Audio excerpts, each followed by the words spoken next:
Just two adjacent girls living in a lovely world.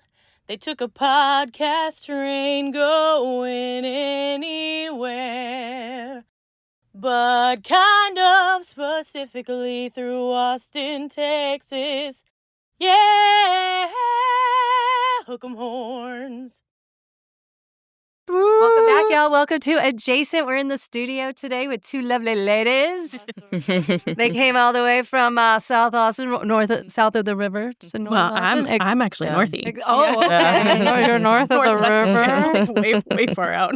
We have some therapists and podcasters from Zessions. We have Mandi and we have Sapna, and they are going to talk to us about their amazing podcast because I've been listening. I am really intrigued by what you guys are doing.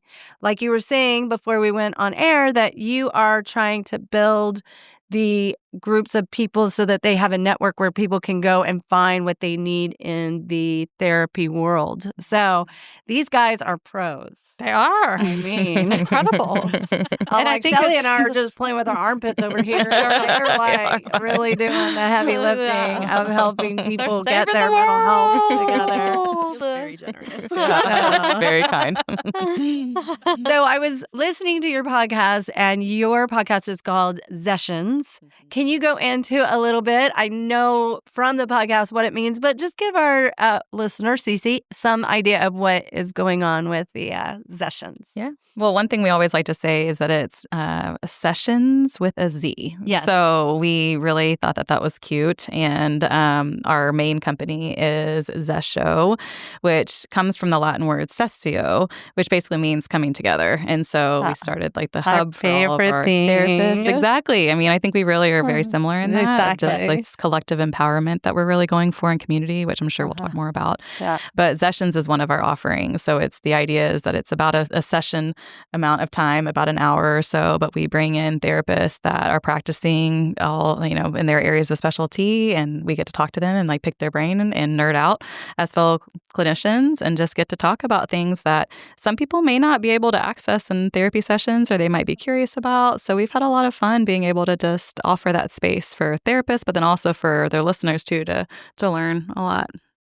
But I've listened to a couple of episodes, and I felt like I've been in therapy, and I'm like, that is where this is coming from. That is the background on that. And so I found that very empowering. Oh, I love to hear that. Yeah. It's very interesting. We recently went on a girls' trip and had the sound bath. Oh, Just so powerful. I loved it so much. And that episode, My ADHD would not let me sit that long. It was very like, okay, I get it. But I have a problem with being still with myself. Like these interviews, I'm like, this is over a while. So she's been in therapy for a while. I have been told I need to go to therapy quite a bit. So I am just entering into the therapy wandering world. I don't really know what people want me to work on, but I'm just going to ask them to write a list, and then I will take it to my therapist. Like, can we work on these things? good place to start. And that's how because I'm a Virgo, that's how I went into therapy. I was like, okay, here's you made your own list. I did. I wrote my story, and I was like, here are the things I need to work on, and here, and it branched out. And so it wasn't just that, but I loved it. Awesome. Yeah. So you are both marriage and family therapists, and that I think would be very challenging. Why do you say that? So many different dynamics in therapy. So tell us about your worst patients. Just kidding. I know there's confidentiality. Something just popped into my mind. I know, right? No one popped in my mind. I don't know what you're talking about. How long have y'all been collectively practicing? I think between the two of us, it's over 15, close to 20 years, I think. Yeah. Wow. Yeah. I've had my private practice for, how old is my kid? Because I was pregnant when I started. And I was like, silly to start at that time. But since 2016, my private practice, but I've been practicing since like 2013 or so. Okay. Y'all both look so young. I know.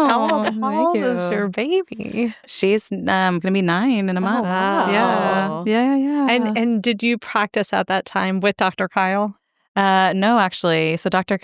Sarah Kyle and I met at our office that we're at now, which is right across the street from Matsell Rancho. I was just telling her. So we got a fan over here. But Sapna and I actually, we met during nonprofit days. We worked at a nonprofit that does therapy for families and relationship space. So it's very like systemic in its origin. And so it was a really great place for us to meet.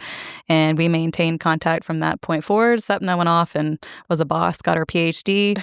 So we kept in touch during all this time and came back together to do Zessio. But back to the original question, helping couples is no joke. It is interesting work. It's hard work, but it's also can be really rewarding. It also can be really confusing because you're like, I thought we were good. What happened in the last week, you know? Yeah. Relationships and healing are not linear, as we are constantly reminded, and we need to remind our clients. Yes. And anytime you meet anyone and you tell them that you're a couples therapist, it's very interesting how they... Do they ask you questions? It's a mix. Sometimes people will go in and tell them their life story. A lot of them do. They're kind of like, you see them kind of like scoot down at the bar. Like, I don't want to like reveal myself, or like they think that you're the expert. And I'm like, no. You're analyzing them. I'm just here to talk about it with you. I don't think I know better than you, but we're going to have some hard conversations and work through it, you know? So good stuff. What nonprofit were you all working? It was Austin Family Institute. And so I was actually there in an administrative role. And then I went off to do my master's after that. But it was a great starting point. I think I learned a lot from there. And it was so great making connections like Mandi and many other friends started off there. And it's a great organization. I think they're still doing good stuff. But it was a fantastic. And y'all don't practice together right now? No. I'm working on starting my private practice, and so it'll largely be telehealth. It'll be sometime this year. So as of now, no. But who knows in the future? I don't know. We see a lot of each other though. We do. We do stuff, which is great. Yeah. But well, I love y'all's mission to empower people with the resources that help them fortify their mental health. And I think that right now we're in a mental health crisis. I think we all agree. There's so much that's impacting people's mental health. There's the stresses of society. There's the fast pace, the competitive natures of people, then their backgrounds. And so giving them various resources, I think, is so important, and to help people see that it's accessible and there's no shame in getting help. So how do you help people kind of bridge that gap between maybe what they had learned, like, pull yourself up by your bootstraps, get over it, bury it down really deep? Like, how do you think you can help people get over the stigma of getting the help that they need? Yeah, that's part of what we try to do. One with Zessions to begin with. Our hope is that it can be a glimpse into like what therapy can kind of offer, what the therapists individually that we speak to can be like, what they might get out of therapy sessions. And then also just kind of understanding that it's not quite as scary as it might seem. It's not as ambiguous, hopefully. And that it's more about you getting what you need out of it. We're hoping to empower people to meet your needs, whatever they are in whatever way they are. It's okay to ask for help. That's what we're here for. We made a whole career out of it. And we hope that people will pursue that. I mean, we also have the resources that they can also use as a stepping stone. We have courses and that type of thing that are made by clinicians. And so we're hoping that can be a way for people to kind of get their feet wet, at any point in their mental health journey, whether they're sure they don't want to see a therapist at all whatsoever. So this could be a great avenue. Or even if they have been seeing a therapist for a long time, but they're not focusing on some of the things that maybe our resources may offer as like a supplement. So there's a couple different avenues that we pursue to hope to help with kind of breaking that down a little bit. And also just expanding the way that people think about mental health support because, I went into grad school because I was like, I want to be a therapist. And I thought that like therapy was the answer. Like if you're struggling, talk to a therapist about it. And then the more and more that I've been practicing, the more that I've realized that there really is this 90%, or a lot of therapists refer to it as 90-10. Like 90% of the change actually happens outside of the therapy space. And so as I'm there, I have an hour with a couple or an hour with family, whoever. And I was feeling, especially during the pandemic, like I'm not able to help as much as I would like to help. And so we really just started thinking like there is such an emphasis on like, which is good, right? It's breaking down the stigma of like, go seek a therapist, talk to someone you've never met before, see how they can help. So I'm thankful for that. But also like my philosophical alignment is that like therapists are really meant to kind of be more of a visitor in your life, to be there to help you during different phases. I do have some clients I've seen for a long time, so there's a more relational aspect to it too. So it's not just black or white.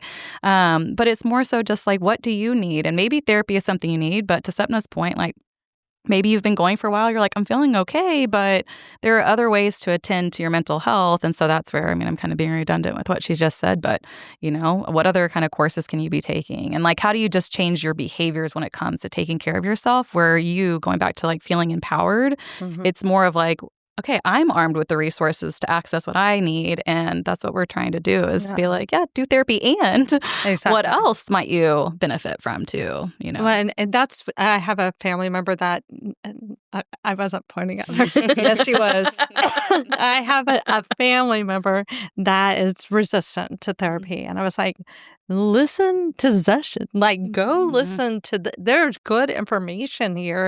And maybe there's a nugget that you can take with you. It's like, please. And I love that resource for families, that are people that just don't have the time or the money or whatever, that they have y'all as a resource to go to. That's incredible. We just did an episode with, and we'll be releasing it soon, about talking about sex. And that was one that I was like, oh man, this is so good, because we loved it too. We had Jess Worthington and other couples therapists in town on there, and it was fantastic. But it was interesting as we were talking about this. I was like, do you know how many people in a relationship want to talking about sex with their partners, but they don't know where to begin? Yeah. And then the idea being like, hey, will you go to couples therapy with me to talk about sex? Like, how many people are going to be like, sign me up, that sounds great. Like, it's such a vulnerable, sensitive topic. So I did walk away from that session being like, all right, like someone can just find this episode and be like, okay, at least I know kind of where to begin. And then we can kind of, as a couple, decide, do we need additional support? Right. So not to replace therapy, of course, but it's just like another access point. It is like, another access point. Yeah, maybe we do need some support, because every time we try to talk about it, it blows up into a massive fight. There's your problem area. Yeah. If you can't forward that podcast to your partner, then there's a bigger need. Right. Yeah. Therapy exactly. is the first step. Very informative. Yes. Can we listen to this together? Yeah. Yeah. Exactly. Draw the It's very curtains, interesting. Exactly. Interesting. Wow. And then just keep pointing. It's your fault, not my fault. Okay, so I have a question for the two of you. How do you deal with assholes? People that come in asking advice but never take your advice. This is one of her syndromes. I'm going to get kind of technical here. There's this theory called solution-focused therapy. And one of the things that they talk to us about or share with us is that there's different versions of clients. Like you have someone who comes in and is a visitor. So it might be, the partner who is like being tugged into a session. They don't want to be there. And so they kind of sit there. They don't really share much. You also have someone who is a complainant. I have plenty of clients that are in that stage, right? They come in and they just want to vent, but they're not ready for insight or change just yet. And then you have someone who's a customer who comes in and they're like, help me work through this. I'm motivated for change. Let's do it. And so I think when I think about the asshole, which I like that terminology, I haven't heard that before. Shelly calls me that all the time. You can do an entire episode on how to deal with the asshole. I will tune in. That sounds so interesting. But yeah, no, that's kind of the name of the game. People are going to come in and ask for your feedback, and sometimes they'll ask for direct advice. And so I think the first step is being able to recognize when you have an asshole in there and like, what's behind that, right? With any kind of behavioral thing, we have to ask ourselves the question, like, what's the function behind that? They must be really seeking information. Well, what's motivating that? And then, of course, if I share something, and this happens a million times, they're like, what do you think I should do? And I'm like, well, I don't want to give direct advice, but like, here are some potential ideas. But if they don't take them and they do something completely different, I trust that that is their life. They are the expert in their life. Like, again, I'm not there. I don't know better than them at all. I think some people think that therapists know better. I'm like, no, I'm an expert in my little life over here that I've developed. But like, you want to ask questions and not take any suggestions or do the exact opposite, I'm going to consider that as information. Like, let's understand that and make sense of it. So I think the more and more years that I practice, I don't feel as like maybe upset or frustrated if those things don't come to fruition like I hoped. Maybe in the beginning when I first started helping, it was harder. I hear you. Yeah. I definitely could be an asshole. Well, again, and that's, I think, as each person's own prerogative. I mean, if that's the way that you can exert control, that's totally valid. And like Mandi said, like, there's probably a reason behind that. And there's probably stuff underneath that. And like, we can maybe address that. But like, at their pace too is the thing. Like, if they aren't ready to take whatever is being offered to them in sessions, like, there's a reason for it. And so let's go with them. Like, we're going to go at your pace and you're going to get out of this what you want. Right. And so, I mean, I think I agree with Mandi, and we operate in very similar ways too. Yes. And so there's a lot there that she said, but it's totally like, it's a normal thing. And like, I think that's totally fine. Sure. May I ask that my perspective of like, she's a Virgo. Therapy is like, you go in and it's like, we're finding a solution. You're my partner. We're finding a solution. You're going to help me see the light. You're not the visitor, the complainant. No, I'm a customer. Nice. I'm a paying customer and I want solutions. Yeah. And so, and I know not everybody goes into therapy that way, which is like, and I have a family member that is like, he's a visitor. And his therapists have been like, hey, you want to be this person, I'm here to support it. And as a customer, I'm like, no. Come on. Guide. And I know that's really what therapy is about, is to guide through journeys. Please explain this to me, because I'm a customer and I don't understand the other journeis. And I know, doozy. Whoa, it is. That has so many different directions to take that. I mean, my first thought is, how does the therapist actually approach therapy? Because there are some modalities that, I listened to one of y'all's episodes with, was it CG, about the EMDR. Yes. And so, I mean, EMDR is a specific modality. So that is going to be very specific. When you come in, there is structure. Gottman therapy is another version. You have CBT, cognitive behavioral therapy. Yes. I mean, the list could go on and on and on. There's all kinds of certifications and stuff that therapists can do. So the therapist can go into those sessions with the mindset of like, this is what we're going to do. It is kind of formulated in many ways. Yes. That's more like kind of modern type therapies, philosophically speaking. And then you have a whole other group of therapy modalities or approaches, which are postmodern. And so there's more around like narrative therapy, storytelling, like the stories we tell ourselves and how do we make meaning in our lives. And then the one that I know Sapna and I really align with this is collaborative language systems, which is more a philosophical approach that I'm already kind of alluding to in previous ways of like, you're the expert in your life. I'm the expert in mine, but I come from a place of not knowing. So I'm curious. I want to understand it. Yeah. But the meaning is made through the ways that we talk about these things. And so just to put another plug in around Zessions, that's what really inspired us because, as you mentioned, you're like, there could be this one little way that someone said something. I've already talked about it, but the way that we just talked about it created something new in my mind that's created change. Yes. And so I don't know if I'm totally answering your question other than like, it's not a set, like, this is what we're going to do session 1 through 4, but some do that. Not with me. With me, we're gonna partner together. Yeah. I'm gonna ask you, okay, what do you want to get out of today's session? Okay, you don't want to talk about that? We'll save that for 2 weeks from now, whatever. So there's a partnership element in that. There's a lot of feedback in that. But what else would you share? Yeah, I would say kind of going off of that, there are some therapists that do, like, they're happy to give you, like, offer you the solutions. But I think, like, for me, and I think for Mandi in some ways too, it's more of like I'd prefer to collaborate around, like, how can you create your own solutions? Because I can offer you solutions up the wall. And if they don't align for you, if they don't actually fit what you need as the expert in your own life, like, they're not going to be helpful. They're not going to be what you need. And so I think it's also asking for what you need from your therapist. If you do need more of those solutions, if that's what you're looking for specifically as a customer, especially, like, to have that conversation, because I don't necessarily offer those up inherently always. But if my client is saying, like, that's what I need, that's what I'm looking for, then I'm like, all right, let's move more towards that. And so that's how I become collaborative with them in that way. And so if you know that and you need that, ask for it. And my takeaway here is that y'all are meeting the client where they are, and you're trying to modify the thinking in different ways. Yeah. Is that fair? Yeah. It's like, because I see those therapy sessions, and I'm like, come on, get a list.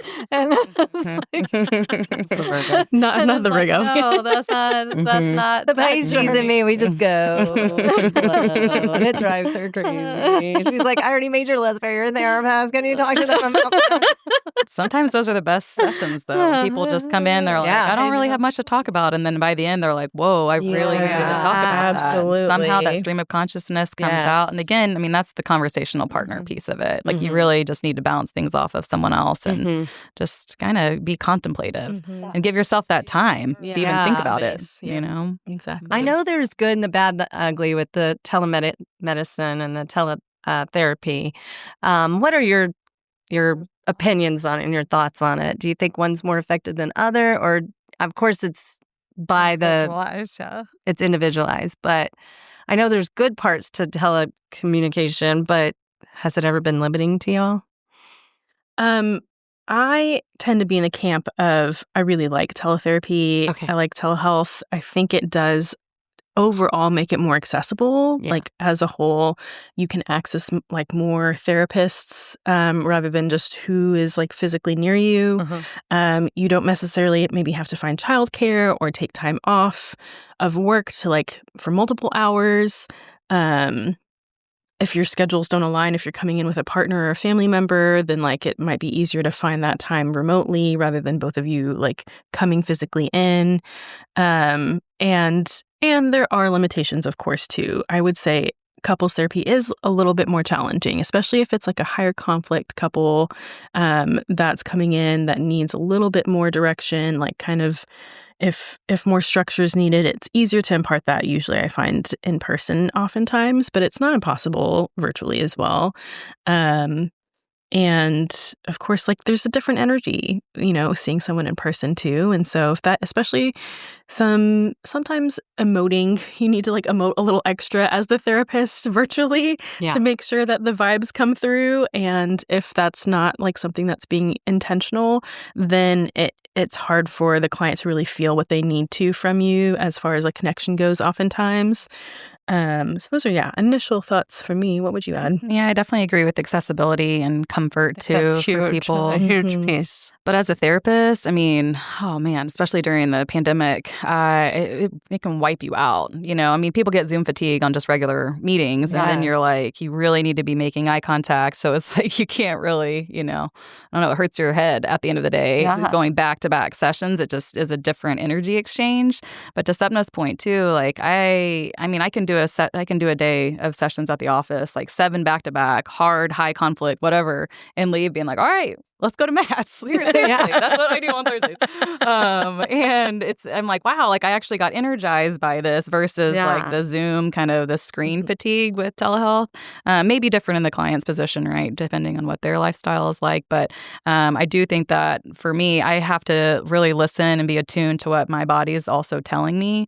And when there is a screen barrier, it is harder for me, right? I can still kind of pick up on what's going on, but like it's harder for me to pick up on affect and just like even like I don't know. There's stuff in between, right? That you just sense a frequency. Yeah, that could be over there, right? like, shooting the finger at each other, and you right, right, exactly. So in person for me, I feel. I mean, it'd be hard for me to only do telehealth for that reason. I just it's like soul giving, and I can also just like feel like I'm more the effective. energy. Yeah, definitely. I'm an energy person. Well, also when I do like online things, I tend to look at how I look, or I look up to avoid looking at myself.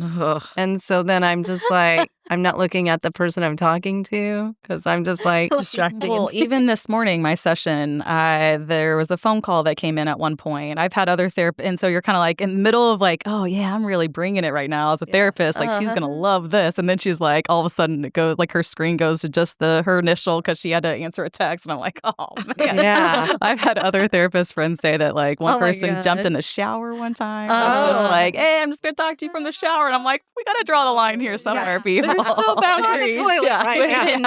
Teletherapy. We gotta have some telehealth boundaries. That's one of y'all's. Y'all need to do like I know we're getting to that comfortable a level. podcast. It's like the funniest Writing stories. Like, down. That's a good idea. Yeah. Teletherapy boundaries. Write it down.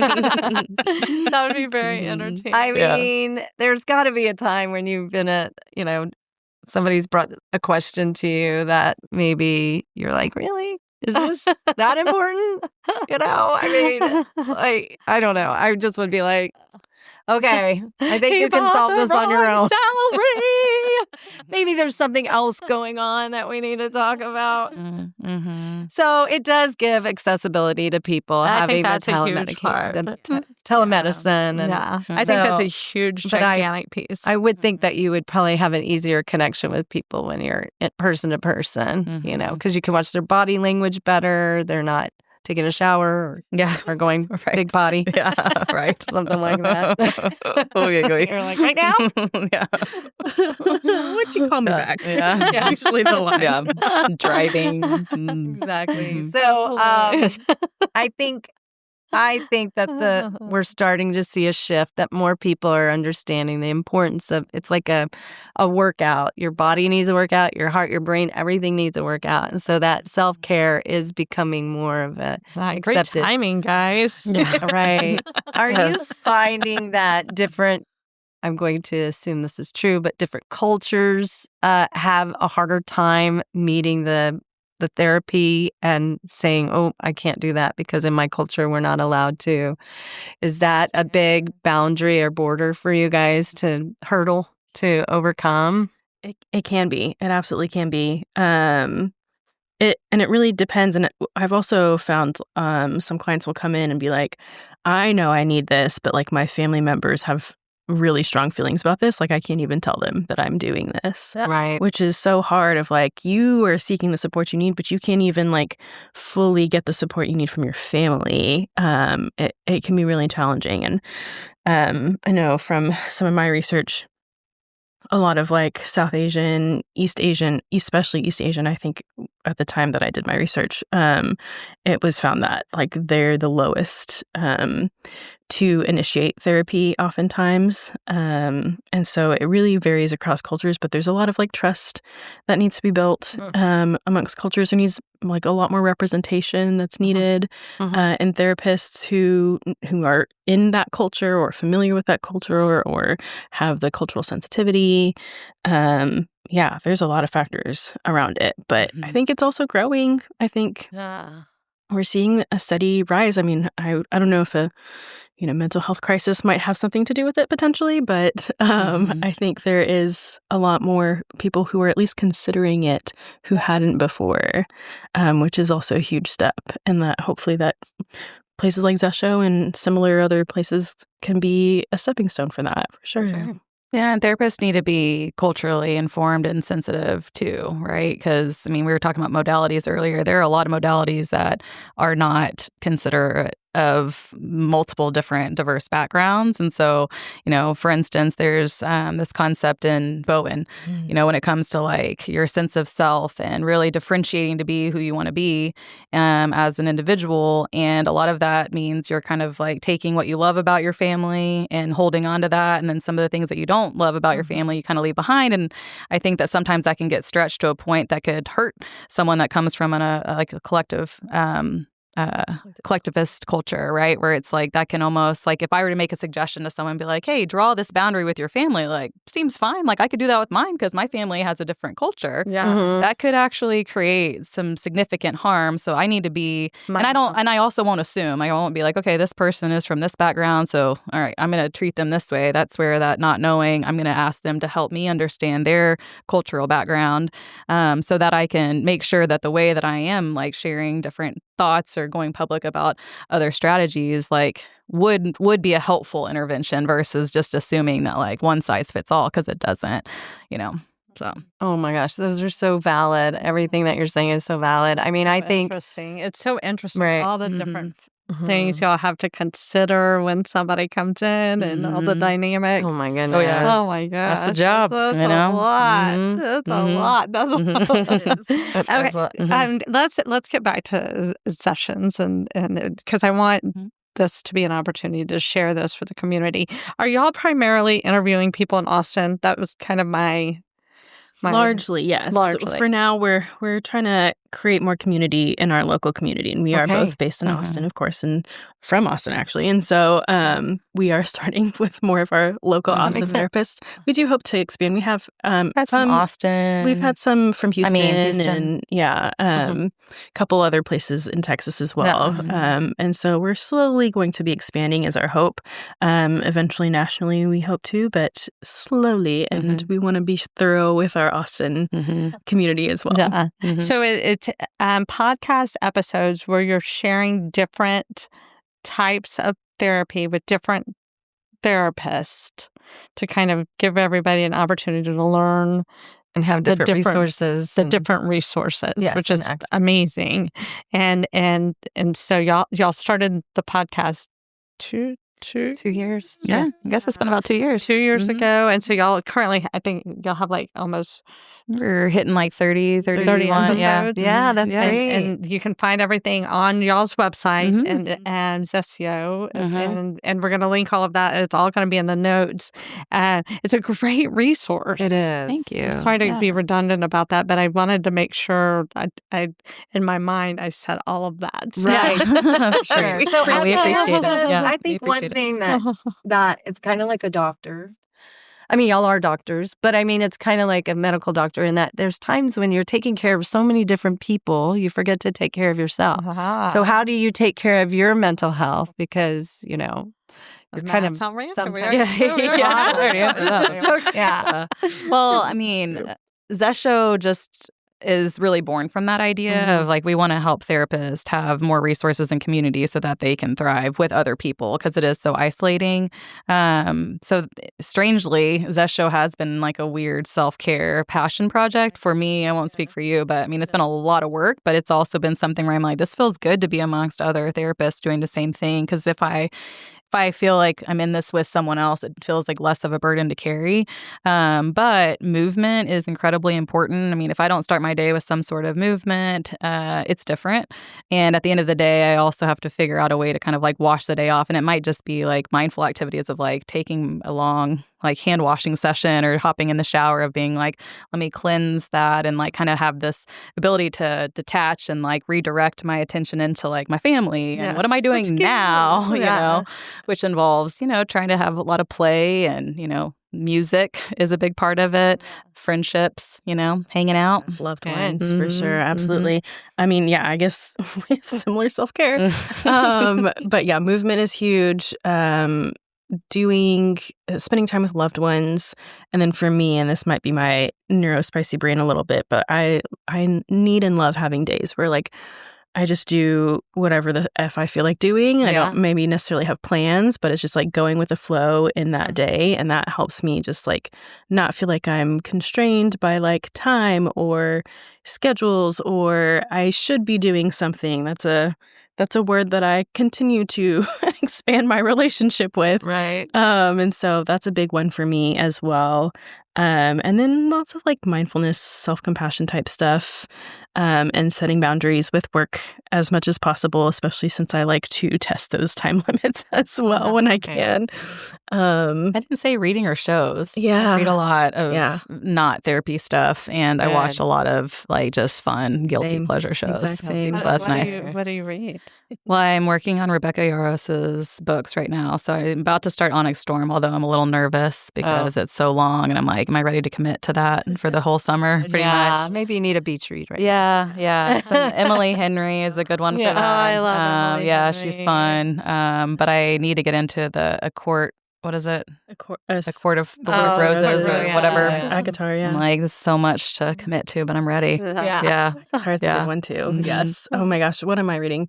I'm more doing the audiobooks these days, and so it's like a mix between like some more therapist-y, self-help type of stuff. I've read Self-Compassion by Kristen Neff, but I'm re-listening to it now, and I'm absorbing it in different ways, so that's fun. And then what am I reading? I've been working through the Bridgerton series. Oh, there you go. Nice. Get it. Sexy time. Yeah, a little on the spicy side. So almost done with that actually. So yeah.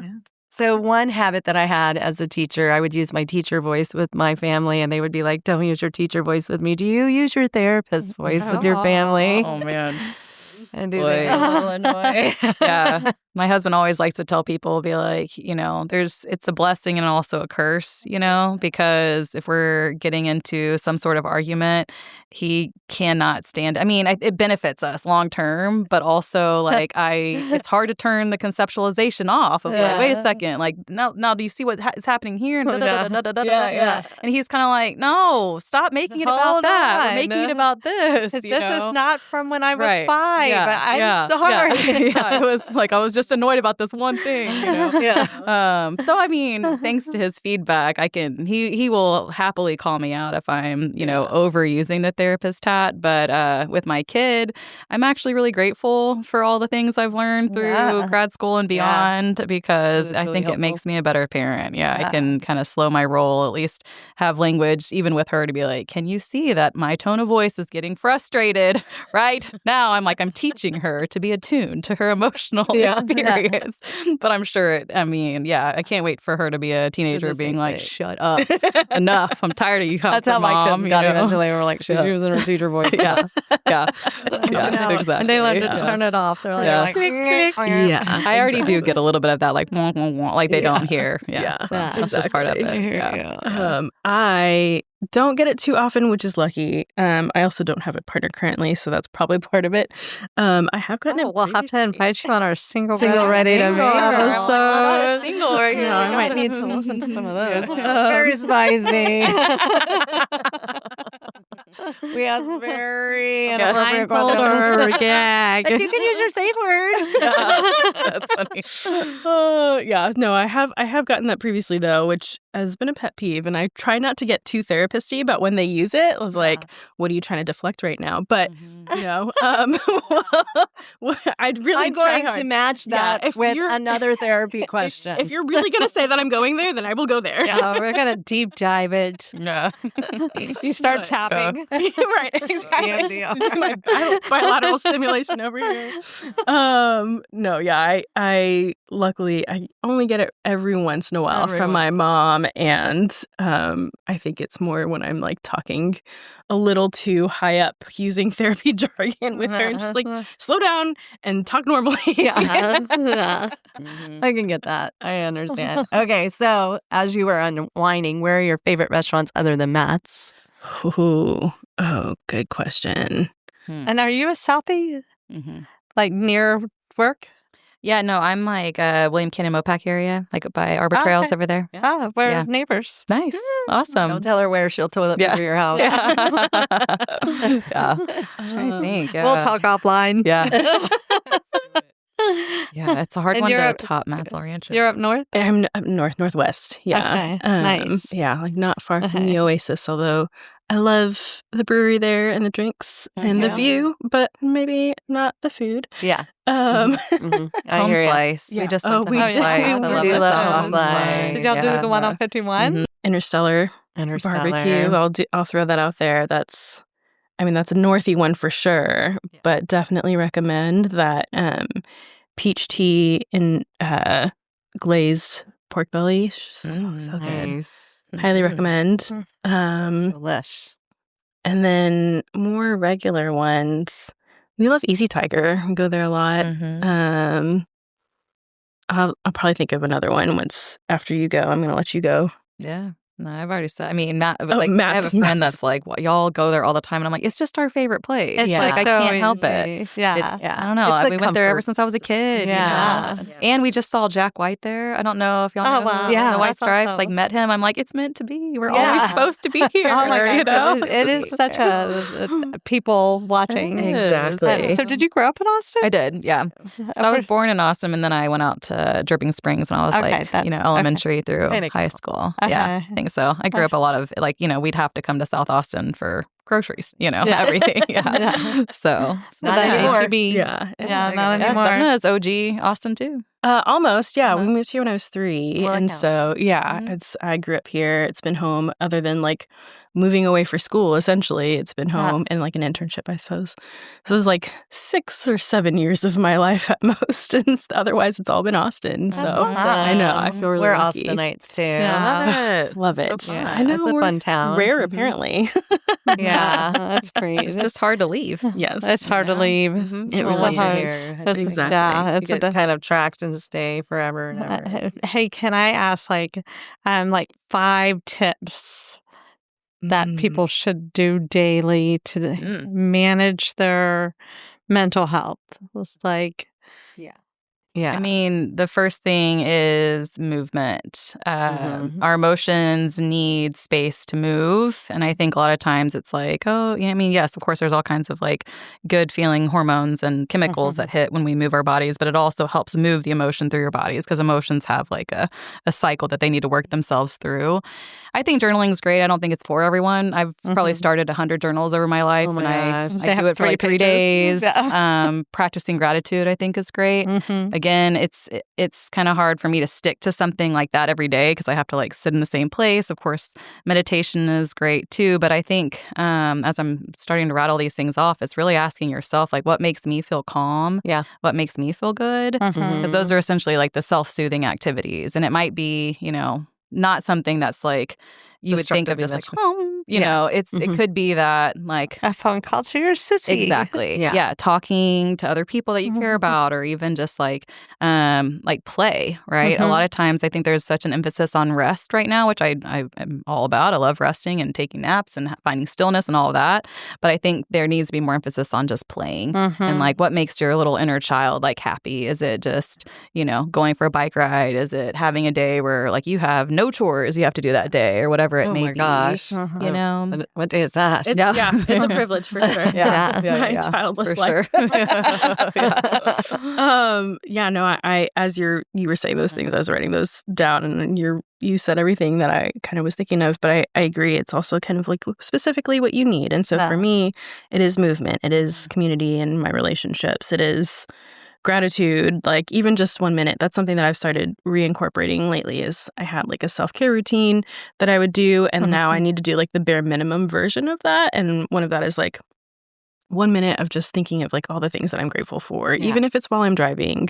And that usually turns into like spending a lot of my drive being like, oh yeah, I'm grateful for that, and I'm grateful for that, and I'm grateful for that. And mindfulness, I mean, like meditation can be really challenging, especially like if trauma is involved. It may not be like always the best option as far as mindfulness goes, but mindfulness can also just look like, just observing like your breath, or, observing you like walking while you're doing your movement. If, if that's you take a walk, like what is your step, what are you feeling? Yeah, exactly. Engaging your senses.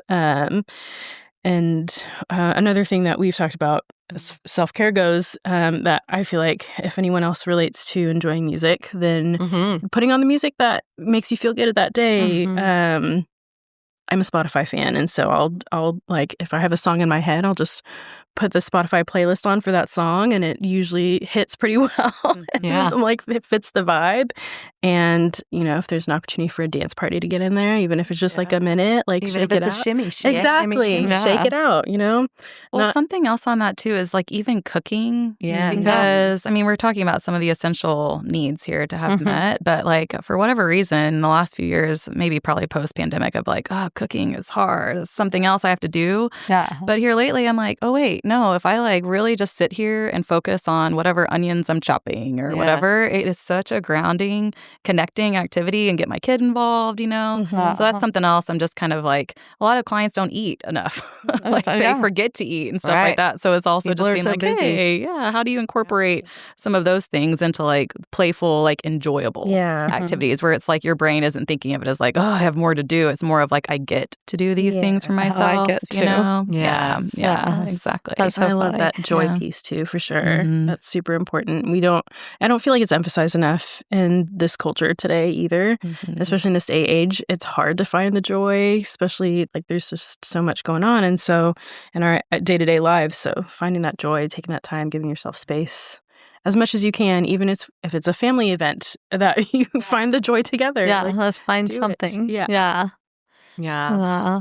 Okay, my last question to you, and then we'll let y'all go about your day. So I'm going to give you a scenario, and then I want you to tell me how you would solve it. I think we're actually out of time here. This is great. All right, it's pretty easy. A couple comes in, and they are in a huge argument, and it's because one person wants to get chickens, and the other one does not want chickens because they cause rats, they're dirty, and you can get other creatures coming in. And how do you solve this problem between the person that wants the chickens and your family doesn't even eat eggs? Jody's like giving y'all like a case study of my family. Like, it feels really close to home somehow. Like nobody even eats eggs. Let's go. How do you solve this problem with the person who wants the chickens and the other person who is like, we don't. Well, and I think you should also mention that said person that wants chicken has wasted a lot of money on plants. Yeah, So how do you solve the problem? Protection. Like Maria. Well, there's a lot of different ways. There's a lot of marital waste on plants. Yeah. I'm going to emphasize that. I also don't want coyotes coming in my yard killing chickens in front of me. We're just kidding. You don't have to solve it. Just a hypothetical here. It's totally hypothetical. Free therapy. The first thing that comes to mind is I would want to name it to tame it, which means we want to name that sounds like a little bit of a gridlocked issue where there's not a lot of movement. And it's also, name it to tame it is one of my favorite strategies. It's by interpersonal neuropsychologist Dan Siegel, that he basically says if you name it, then your brain can be like, okay. Like, it's almost like I've taken some action. I understand. Like, and if I know that this is a gridlocked issue, and we can talk about that, okay, hey, we're stuck on this and really we don't agree on this. Yes. It's interesting because we can also say, and it sounds like there's some tug of war, like you want this, well, I want this, and we're back and forth. If we can name it to start taming it a little bit, then we can kind of like step out and start observing it and try to understand it a little bit better. And so there is this whole concept of like, is it about the chickens? Yeah, maybe like someone really wants the chickens, but that's the content. Yeah. Right. Might not be, that's the thing. So, I mean, that's where sometimes when clients come in talking about something very specific like that it's like they want the therapist to be like, tell me how to solve it. And probably want you to side with them. Yeah. For sure. I bet that's a lot. Definitely. It's being neutral. Well, no, that's totally accurate. Where it's like, and sometimes I have feelings where I'm like, oh, it could be fun, Yeah. I don't know. But we have to get into like chickens. the process of what's happening here, of like what needs, like, because we're not again, we're not just talking about the chickens. We're talking about how to help you solve a gridlocked issue, which is we don't agree on something. We have different preferences on something. So let's just fully flush out what that means to you. Like, what does it mean if you don't get chickens? Right. What is that saying? Is this like an existential thing of like how you envisioned your life? And now if you don't get chickens, like you feel like you're losing out. Like there's more to it than that. It's because the cost of eggs are so extreme. But we don't even eat eggs. Yeah. Well, there you go. Other side business. There you go. Right. Yeah. So is there some financial? Yeah, I don't know. Oh my gosh, this is a great idea for y'all's podcast. Yeah. Like ask hypotheticals. Yeah. So funny. Yeah. That's a good one. I like it. Not only like very smart. And y'all are adorable, and we kind of want to hang out with you. Let's go to that. Yeah, right. Let's go to that. Let's go. See you on Thursday. Yeah, seriously. We're here. Oh, Do y'all have availability for clients? Yes. Yep. Yeah. Mm-hmm. Both of y'all. I don't yet, but I will probably in a couple months. Yeah. Okay.